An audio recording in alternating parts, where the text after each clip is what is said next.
Cracks beneath the surface. In the sprawling heart of New York City, where ambition fueled the lights that never dimmed, John Calloway was a name everyone knew.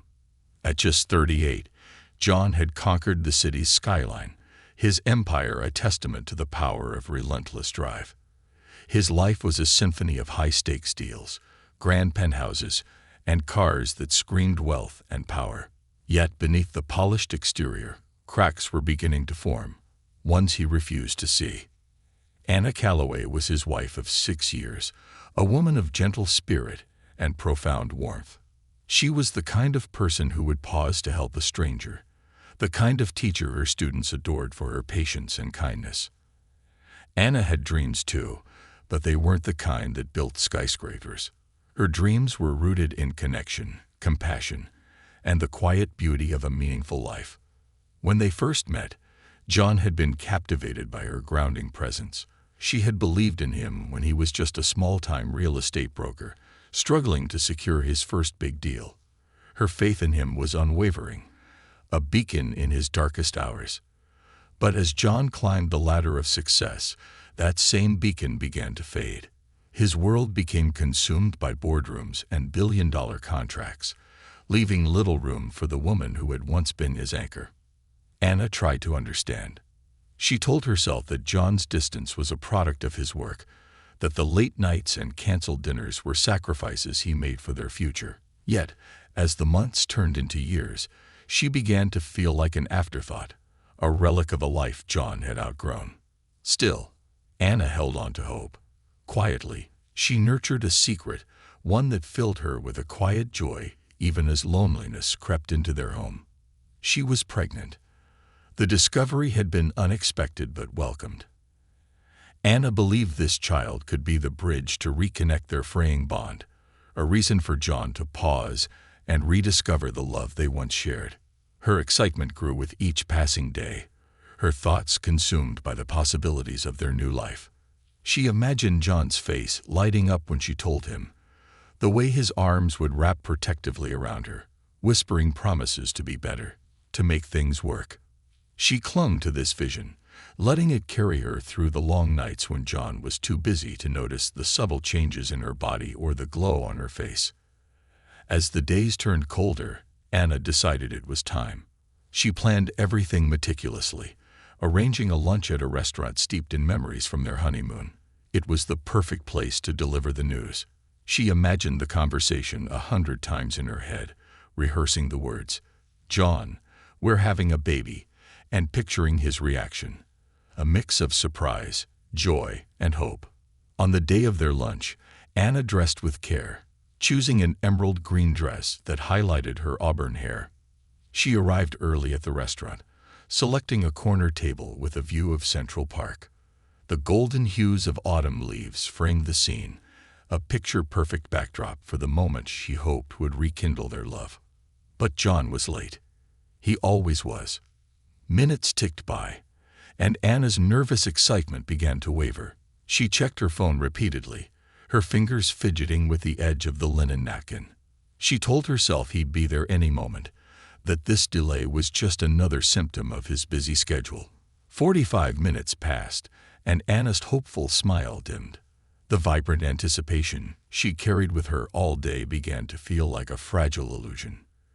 And then she saw him. John entered the restaurant with his usual commanding presence, his tailored suit fitting him like a second skin. But he wasn't alone. Anna's breath caught in her throat as her gaze shifted to the woman by his side. Claire Donovan. Claire was one of John's top executives, known in their circles for her sharp wit and undeniable charm. She was tall and poised, her dark hair framing a face that seemed to belong on magazine covers. The two of them walked into the room like a power couple, their laughter blending effortlessly, as if they were in a world of their own. Anna froze, her heart sinking like a stone. She gripped the edge of the table, the blood draining from her face. Her mind raced, searching for an explanation, a reason for why John would bring another woman to their lunch, a lunch he didn't even seem to remember. As they approached her table, John's gaze fell on Anna. For a brief moment, surprise flickered in his eyes, but it quickly disappeared, replaced by something colder, indifference. He leaned toward Claire, murmuring something that made her laugh, before turning his attention back to his wife. "Anna," John said, his voice smooth but distant, "I didn't realize you'd be here." The words cut deeper than any insult. Anna struggled to keep her composure, forcing a smile that didn't reach her eyes. I thought we had plans today," she said, her voice trembling. John frowned, glancing at his phone as if searching for a forgotten appointment. "I must have mixed up my schedule," he said dismissively. "Claire and I were just stopping by to discuss some business." Claire offered Anna a polite smile, though her eyes held a glint of triumph. "It's so nice to finally meet you," she said. "John has told me so much about you." Anna's chest tightened, her hands instinctively moving to her stomach, as if shielding the life within. She felt small, invisible, as though she were merely a shadow in John's glittering world. The words she had rehearsed, the news she had carried so carefully in her heart, suddenly felt meaningless. She wanted to scream, to demand answers, to remind John of the vows they had made. But instead, she simply nodded, her voice barely a whisper. "It's nice to meet you too." John didn't notice the tears that threatened to spill from Anna's eyes. He didn't notice the way her shoulders slumped as if carrying the weight of 1,000 disappointments. His attention was already back on Claire, his words and smiles reserved for her. As they walked away, leaving Anna alone at the table, she stared out at Central Park, her vision blurred by unshed tears. The golden leaves swirled in the breeze, a stark contrast to the storm brewing within her. For the first time, Anna began to question whether her love, her hope, and her quiet sacrifices were enough to bridge the growing chasm between them. And for the first time, she wasn't sure if she even wanted to try. Shattered foundations. The ride home from the restaurant was silent except for the soft hum of the car engine. Anna stared out of the window, her mind swirling with emotions she couldn't quite untangle. The excitement and hope she had carried with her all day had been replaced with an aching hollowness. She wanted to confront John, to demand an explanation, but the weight of his indifference at the restaurant still lingered, holding her words captive. As the car approached their penthouse, Anna took a deep breath, steeling herself. She wouldn't let this go. Not this time. When they entered the apartment, John immediately loosened his tie and walked toward his study, as if nothing had happened. Anna stood in the foyer, watching him disappear into the room that had become his sanctuary from her. The sight stung, but she followed him, determined not to let him brush her aside. "John," she called, her voice firmer than she felt. He paused at the door of his study, turning to face her with an expression of mild annoyance. "What is it, Anna?" "I have a call in 10 minutes." The casual dismissal in his tone ignited something within her, a spark of anger she hadn't felt in years. "A call? That's what matters right now, after what happened today." John sighed, rubbing his temple as if she were the source of his stress. "Anna, I don't know what you're upset about. I already told you. It was a mix-up. Claire and I were discussing business. It wasn't personal." "Not personal." Anna's voice trembled, but not from fear. This time, it was the strain of holding back tears and rage. "You brought another woman to the restaurant where we were supposed to meet. Do you even remember why I asked you to lunch today? Or did that not even register?" John looked at her, his brow furrowing. "You didn't mention it was important. You just said lunch." "That's because I shouldn't have to tell you it's important for you to spend time with me." Anna's voice broke, and the dam she had been holding back began to burst. "John, I've been trying so hard to hold us together, but you don't even see me anymore. You're so wrapped up in your world, your business, your success, that I feel like a stranger in my own home." For a moment, John's expression softened, but it quickly hardened again. "Anna, you knew who I was when you married me. My work is demanding. It's how we have this life, this home. I don't have time for petty arguments." Petty. The word hit her like a slap. Anna clenched her fists, her voice lowering, as she fought to contain her emotions.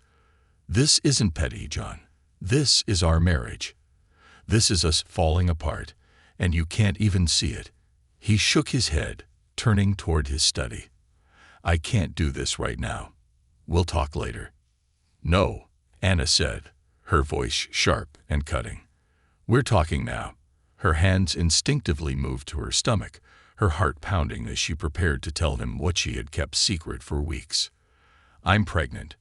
The words hung in the air, heavy and unshakable. John froze, his back still turned to her. For a moment, Anna thought she saw his shoulders tense, a flicker of emotion breaking through his carefully composed exterior. Then he slowly turned to face her. Pregnant. His voice was flat, devoid of the joy or surprise she had imagined. He looked at her as though she had told him the weather forecast, not that they were bringing a new life into the world. "Anna, are you sure?" "Yes, I'm sure," she said, her voice quieter now, almost pleading. "I found out a few weeks ago. I wanted to tell you earlier, but I thought—" Her voice broke. "I thought it might bring us closer again. I thought it might remind you of what we have." John sighed, running a hand through his hair. "Anna, I don't know if this is the right time for a child. My work is more demanding than ever, and you know how much pressure I'm under. A baby isn't going to make things easier." Anna stared at him, her heart shattering with every word. "It's not about making things easier, John. It's about us. Our family." "Family." John let out a bitter laugh, shaking his head. "Anna, I'm barely home as it is. Do you really think a baby is going to fix what's wrong between us?" His words felt like a knife twisting in her chest. Anna took a step back, tears streaming down her face. "I don't want to fix us for convenience, John. I want to fix us because I still believe in us. Because I love you. Do you even feel the same anymore?" John didn't answer. He simply looked at her, his expression unreadable. The silence between them was deafening. "I see," Anna whispered, her voice barely audible. She turned and walked away, her vision blurred by tears. For the first time, she felt the full weight of the truth she had been trying so desperately to deny. The man she had loved, the man she had built her life with, was no longer the man standing before her. That night, Anna lay awake in the massive bed they once shared. John hadn't come to bed, choosing instead to bury himself in his work, as always. She stared at the ceiling, her mind racing with questions he couldn't answer. How had they come to this? Was there any way to save what they had? Or was it already too late? As the hours dragged on, her thoughts turned to the future, hers and her baby's. She couldn't keep living like this, caught in the shadows of a man who no longer cared for her. She had sacrificed so much for John, but now she realized she had to think about herself, about her child. The next morning, Anna made a decision.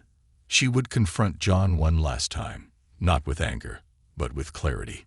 If he couldn't commit to their family, she would find the strength to walk away. She wouldn't let his indifference define her life any longer. But before she could act on her resolve, Anna stumbled upon something that changed everything. As she gathered laundry from John's study, her eyes fell on a file resting on his desk. The name on the folder sent a chill down her spine. Claire Donovan. Curiosity and dread warred within her, but she couldn't stop herself. Anna opened the file, her hands trembling. Inside were documents, emails, financial records, and photos. It didn't take long for the pieces to fall into place. John wasn't just working late with Claire. He was building a new life with her. Her world crumbled around her. The betrayal was deeper than she had imagined. It wasn't just that John had grown distant or indifferent. He had already moved on, leaving her and their unborn child in the past. Anna closed the file, her hands shaking. For a long moment, she sat there in silence, the weight of the betrayal pressing down on her. Then, slowly, a sense of resolve began to rise within her. She had spent years building her life around John, sacrificing her dreams, her happiness, and now even her dignity. But she wasn't going to let him destroy her. Not anymore. Her tears dried, replaced by a quiet, unshakable determination. She would protect her child, and she would build a life for them, a life free from John's shadows. As she stood and left the study, Anna knew one thing for certain. This was the beginning of a new chapter, one she would write on her own terms. The fall before the rise. Anna stood in the center of the penthouse she once called home, staring at the walls that had seen the rise and fall of her marriage. The betrayal she had uncovered in John's study still burned fresh in her mind, but something deeper simmered beneath the pain, a fierce determination to reclaim her life. She couldn't afford to wallow in heartbreak, not with a child growing inside her. That evening, Anna made a choice. She would leave. She packed her belongings with methodical precision, her mind numb as she folded memories into neat piles and stuffed them into suitcases. As she zipped up the last bag, her gaze fell on her wedding photo, framed in gold and sitting on the nightstand. For a moment, she hesitated, her fingers brushing the glass. The smiling faces of a younger John and Anna stared back at her, a time when love seemed invincible. With a deep breath, she set the photo face down. That chapter was over. Anna left a note on the dining table, short and to the point. John, I know about Claire. I'm leaving. Don't contact me.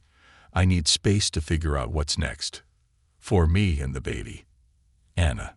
The door clicked shut behind her, a sound that echoed like freedom. Anna moved into a modest apartment on the other side of the city, far from the towering skyline that had once been her world. The place was small but warm, its simplicity a balm for her aching soul. She spent her days preparing for the baby, pouring her energy into creating a home filled with love and safety. For the first time in years, she felt like she was living for herself. But John didn't let her go so easily. A week after she left, his lawyer showed up at her door with an offer, a generous settlement that would ensure she lived comfortably for the rest of her life. Anna refused. She didn't want his money, not if it came with strings. She had no intention of being tethered to a man who had betrayed her so deeply. John didn't take her rejection well. What started as quiet offers turned into public spectacle. The story of their split, along with whispers of his affair with Claire, leaked to the tabloids. Photos of Anna leaving their penthouse with her suitcases surfaced, accompanied by headlines speculating about her pregnancy. One morning, as Anna sat sipping tea by her window, her phone buzzed relentlessly. Reluctantly, she picked it up and froze at the barrage of messages. Have you seen the news? John went too far this time. Are you okay? Her heart sank. With trembling hands, she clicked on the link sent by a friend. The headline read, Millionaire mogul John Calloway denies fathering ex-wife's child. She's trying to trap me. Anna's breath caught in her throat. She read the article, each word cutting deeper than the last. John had gone on record, not just denying the child was his, but painting Anna as a schemer who had fabricated her pregnancy to extort him. The betrayal she had already felt now morphed into public humiliation. He wasn't content to destroy their marriage. He wanted to destroy her reputation too. Her vision blurred with tears, but this time, it wasn't just heartbreak. It was anger. Fury burned through her veins as she thought of the lies he was spreading. For years, she had stood by his side, supported him, and sacrificed for him. Now he was trying to erase her, as if their love, their life, had never meant anything. Anna wiped her tears, her hand steadying as resolve hardened within her. She wouldn't let him win. She wouldn't let his lies define her. For too long, she had been the quiet, supportive wife, putting his needs above her own. But now she had something more important to fight for, her child. That evening, Anna reached out to an attorney, a woman named Evelyn Carter, known for her fierce advocacy in high-profile cases. Evelyn was sharp, with a no-nonsense demeanor that instantly put Anna at ease. This is a PR battle, as much as it is a legal one, Evelyn explained after Anna told her everything. He's trying to discredit you publicly to control the narrative. If we want to fight back, you'll need to be ready to speak your truth. Anna hesitated. The thought of going public, of sharing her private pain with the world, terrified her. But as she thought about the life growing inside her, she knew she couldn't stay silent. She had to stand up for herself, for both of them. Over the next few weeks, Evelyn and Anna worked tirelessly to build their case. They gathered evidence, including medical records confirming her pregnancy and correspondence that hinted at John's affair with Claire.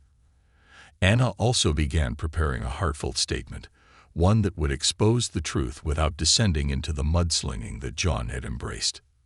The day Anna went public, she stood in front of a room filled with reporters, cameras flashing as she took the podium.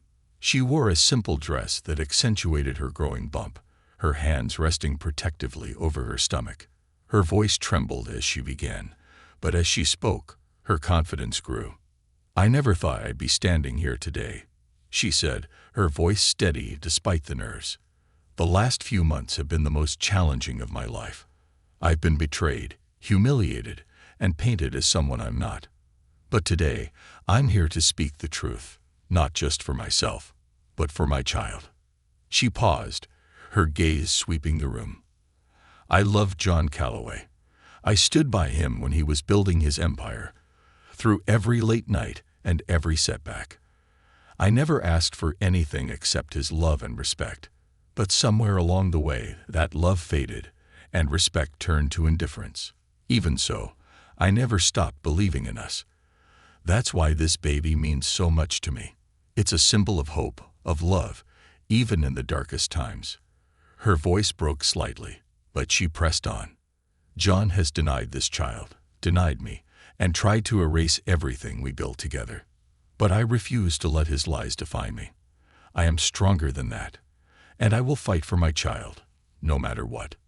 By the time she finished, the room was silent. The reporters who had come expecting scandal instead witnessed a woman reclaiming her story with grace and strength.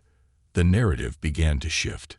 Public sympathy grew for Anna, with many condemning John for his treatment of her. In the weeks that followed, Anna's life remained far from easy. The media frenzy continued, but she found solace in the small victories, the ultrasound appointments, the supportive messages from strangers, the quiet strength she discovered within herself. She was no longer defined by John's shadow. She was becoming someone new, someone stronger. As the winter months set in, Anna found herself looking forward to the future, no longer dreading what lay ahead. For the first time in years, she felt free. She had lost so much, but she had gained something even greater: the courage to stand on her own. The return of shadows. The winter wind howled outside Anna's modest apartment, rattling the windows as if nature itself was trying to test her resolve. Inside, she sat by the fireplace, a small but comforting luxury she had added to her new home. Her hands rested on her growing belly, which had become a visible testament to the life she was fighting for. The media storm had quieted in recent weeks, allowing her a brief respite from the chaos. For the first time in months, she felt like she could breathe again. But peace has a way of being short-lived. It started with a knock at the door. Anna frowned, glancing at the clock. It was late, far past the time when neighbors might stop by for a chat. She hesitated for a moment, then rose and walked to the door, her heart already beating faster with an inexplicable sense of dread. When she opened it, her breath caught in her throat. There, standing in the dim light of the hallway, was John. "Anna," he said softly, his voice carrying an unfamiliar vulnerability. His usually polished appearance was unkempt. His hair was slightly disheveled, and the dark circles under his eyes hinted at sleepless nights. He wasn't the John she had known, the man who had once exuded unshakable confidence and charm. This John looked broken. "What are you doing here?" she asked, her voice sharper than she intended. The sight of him stirred a storm of emotions: anger, sadness, confusion. But she kept her composure, determined not to let him see the cracks in her armor. "Can I come in?" "Please," he said, his eyes searching hers for a trace of the warmth she used to offer him so freely. Anna hesitated, her grip tightening on the doorframe. "Why should I? After everything you've done." I know I don't deserve it, he said quickly, his words tumbling over one another. But I need to talk to you. I need to explain. Please, Anna. Against her better judgment, she stepped aside, allowing him into the small apartment. The room felt even smaller with John in it, his presence a stark reminder of the life she had left behind. He glanced around, his gaze lingering on the simplicity of her new home, so different from the opulence of their penthouse. This is nice, he said awkwardly, but Anna could hear the strain in his voice. Get to the point, John, she said, crossing her arms. Why are you here? He sighed, running a hand through his hair. I've been doing a lot of thinking, he began, his voice heavy with emotion. About us, about everything I've done. And I realize now how much I've messed up. Anna's lips tightened. You're just realizing that now. After dragging my name through the mud. After denying your own child. I know, he said quickly, his voice desperate. I know I hurt you, Anna. I know I was selfish, blind, and cruel. But I didn't come here to make excuses. I came to tell you that I'm sorry. Truly, deeply sorry. She stared at him, her heart a tumult of conflicting emotions. She had dreamed of hearing those words from him for months, but now that they were here, they felt hollow. Sorry doesn't fix this, John, she said, her voice steady, but tinged with bitterness. It doesn't erase the lies, the humiliation, or the betrayal. It doesn't undo the fact that you chose Claire over me, over us.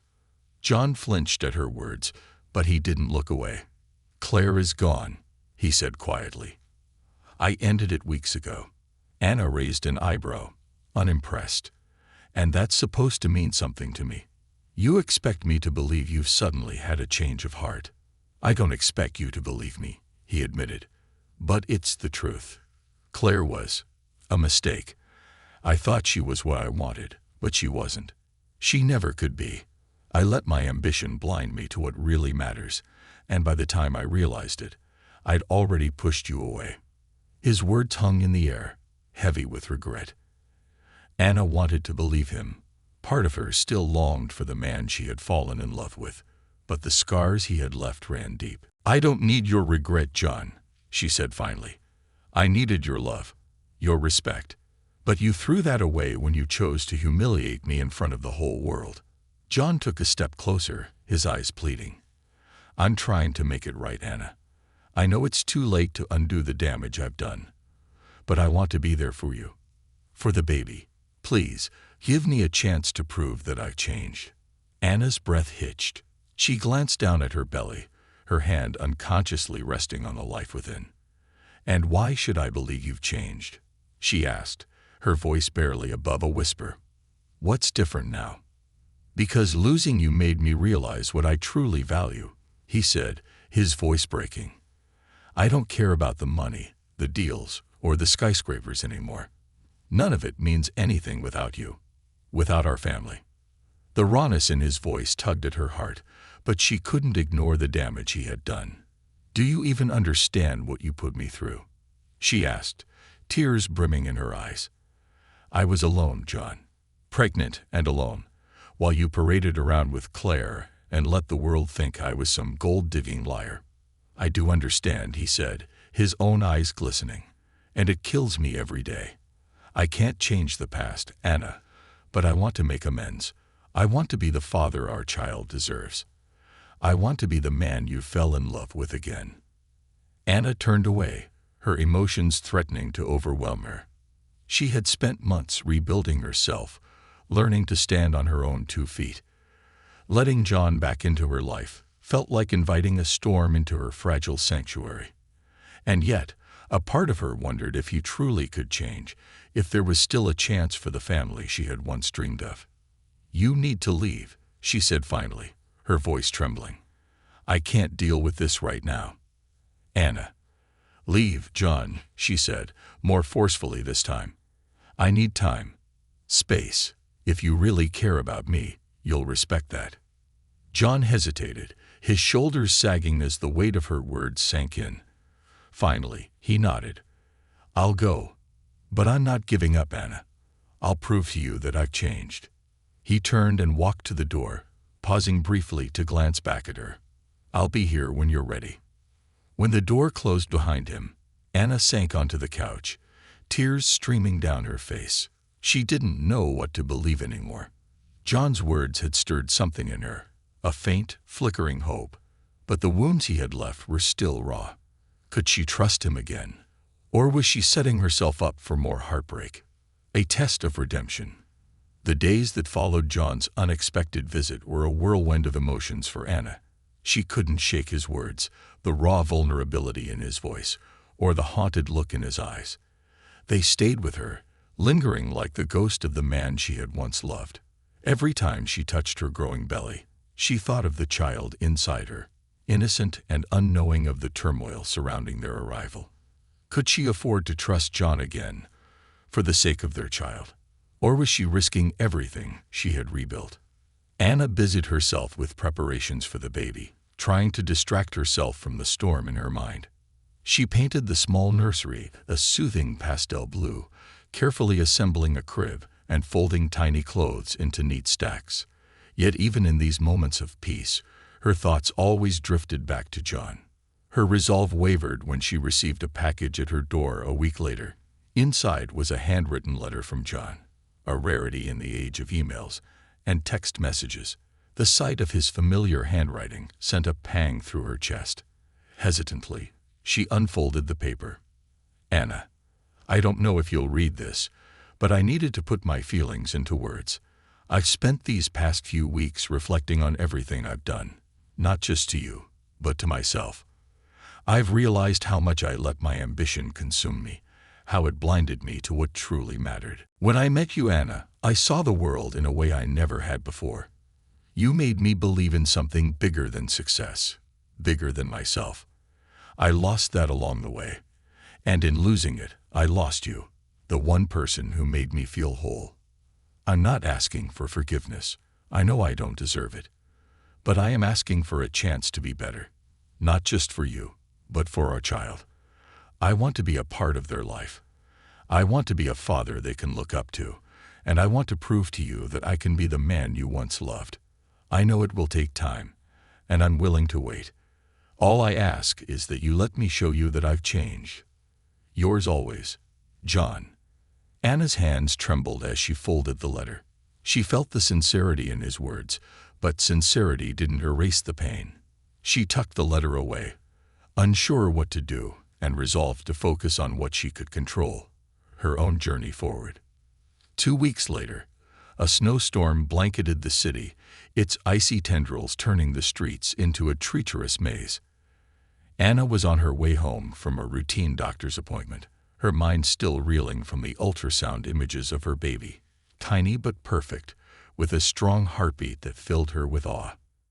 As the cab crawled through the snow-covered streets, Anna felt a sudden, sharp pain in her abdomen.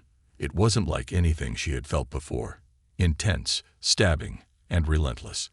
Panic surged through her as she doubled over, clutching her belly. "Ma'am, are you okay?" the driver asked, glancing at her in the rearview mirror. "Hospital," Anna gasped, her voice strained. "Please, take me to the hospital." The driver nodded, his expression tense as he navigated the slippery roads. Anna's mind raced with fear. Was something wrong with the baby? Was it too early? She fought to stay calm, but the pain only grew worse. When they reached the hospital, nurses rushed to her side, helping her onto a stretcher. The stereo lights of the emergency room blurred as tears filled her eyes. She clutched her belly, silently praying for her child's safety. "Stay with me, Anna," a nurse said gently. "We're going to take care of you." As she was wheeled into the maternity ward, Anna's thoughts drifted to John. Despite everything, she wished he were there, holding her hand, telling her it would be okay. The realization surprised her, but there was no time to dwell on it. Hours later, Anna lay in a hospital bed, exhausted but relieved. The doctors had managed to stop the premature contractions, assuring her that both she and the baby were stable. "You'll need to rest and avoid stress," the doctor had said firmly. "Your body needs time to recover." Anna nodded weakly, her mind still clouded with worry. She reached for her phone, hesitating before dialing the number she knew by heart. The call went straight to voicemail. She swallowed her disappointment and left a message. "John, it's Anna. I'm at the hospital. The baby's okay, but something happened. I thought you should know." She hung up, her chest tightening with a mix of longing and uncertainty. She didn't know if he would come, but deep down, she hoped he would. It was nearly midnight when the door to her hospital room creaked open. Anna turned her head and saw John standing there, his face pale and stricken. His usual air of confidence was gone, replaced by a look of raw fear and concern. "Anna," he said softly, stepping into the room. "Are you okay? Is the baby?" "We're okay," she said, her voice barely above a whisper. "The doctor said it was a close call, but they stopped the contractions." John let out a shaky breath, his shoulders sagging with relief. He moved to her bedside, hesitating before taking her hand. She didn't pull away, too tired to argue, too overwhelmed to push him out. "I came as soon as I got your message," he said, his voice trembling. "I was terrified, Anna. I don't know what I would have done if—" He trailed off, unable to finish the sentence. Anna looked at him, her heart torn. She could see the genuine fear in his eyes, the way his hands trembled as he held hers. For the first time in months, she saw a glimpse of the man she had fallen in love with, the man who had once promised to stand by her through anything. "Why are you here, John?" she asked quietly. "Is it guilt, or is it something else?" "It's because I care," he said, his voice breaking. "Anna, I know I've made mistakes, horrible, unforgivable mistakes. But I'm here because I love you, because I love our child, and I want to prove that I can be the man you deserve." Anna closed her eyes, her emotions threatening to overwhelm her. She wanted to believe him, but the scars he had left were still fresh. Could she risk letting him back into her life, knowing how much he had hurt her? Or was this the chance for a new beginning? "I don't know if I can trust you," she admitted, her voice barely audible. "I understand," John said, his grip on her hand tightening. "But I'm not going anywhere. I'll prove myself, Anna, no matter how long it takes." As the snow continued to fall outside, blanketing the city in white, Anna stared at John, searching his face for the truth. The road ahead was uncertain, but one thing was clear. She couldn't make this decision alone. Not anymore. The choice to rebuild. The days following Anna's hospitalization were marked by an uneasy calm. John visited her every day, bringing warm meals, fluffier pillows, and an attentive ear. He stayed by her side through doctor visits, listened intently as she shared her concerns, and asked questions about the baby's development that he had never seemed interested in before. At first, Anna viewed his presence with guarded skepticism. Was this just guilt manifesting as attentiveness, or had something within John genuinely shifted? The man who now sat by her hospital bed, holding her hand as she recounted her fears, seemed so different from the cold, dismissive husband she had left behind. But scars don't fade easily. One evening, as the hospital quieted and the fluorescent lights cast long shadows on the walls, Anna decided to confront the question that had been gnawing at her heart. "Why now, John?"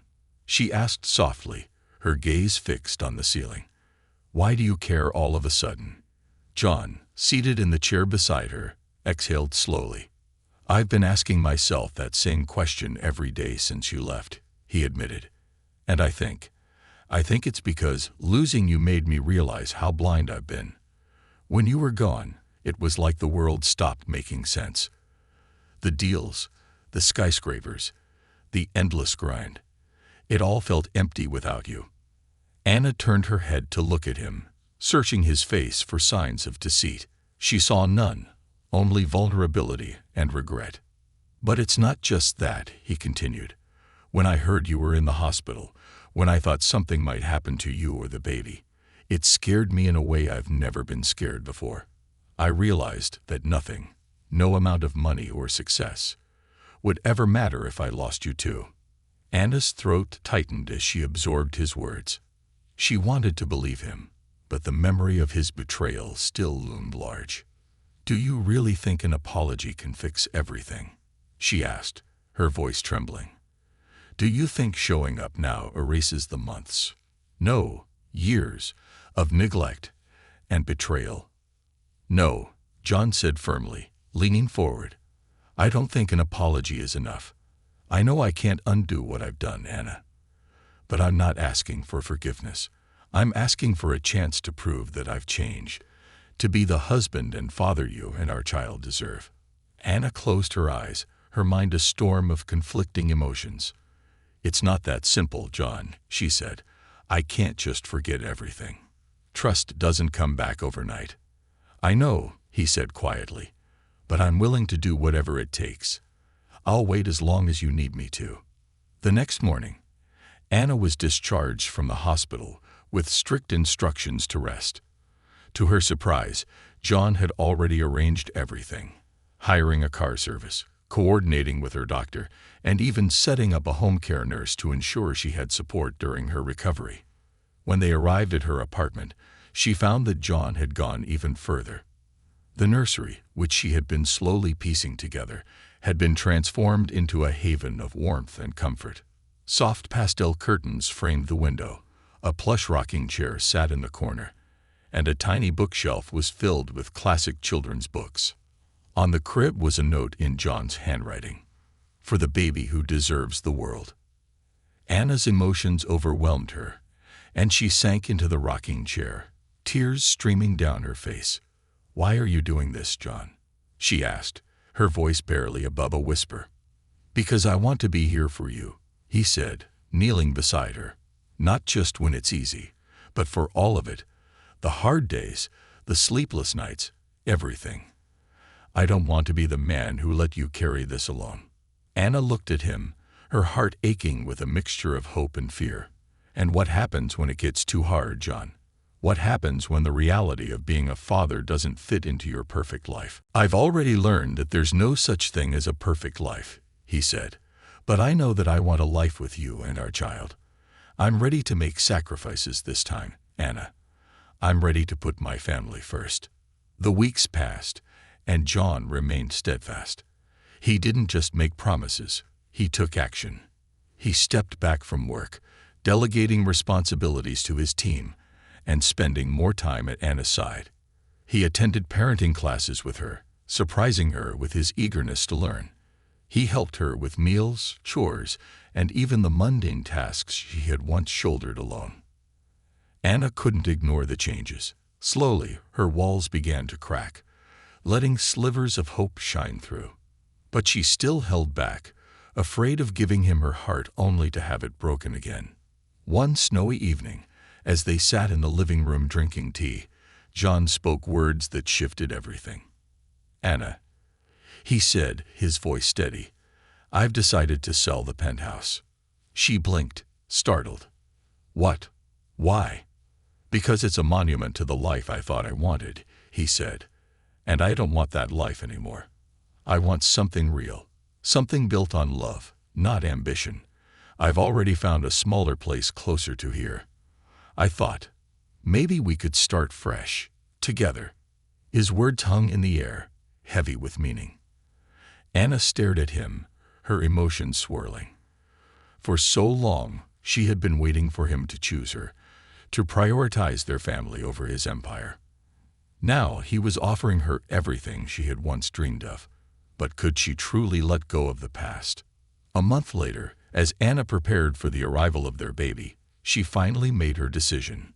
One evening, she asked John to join her in the nursery.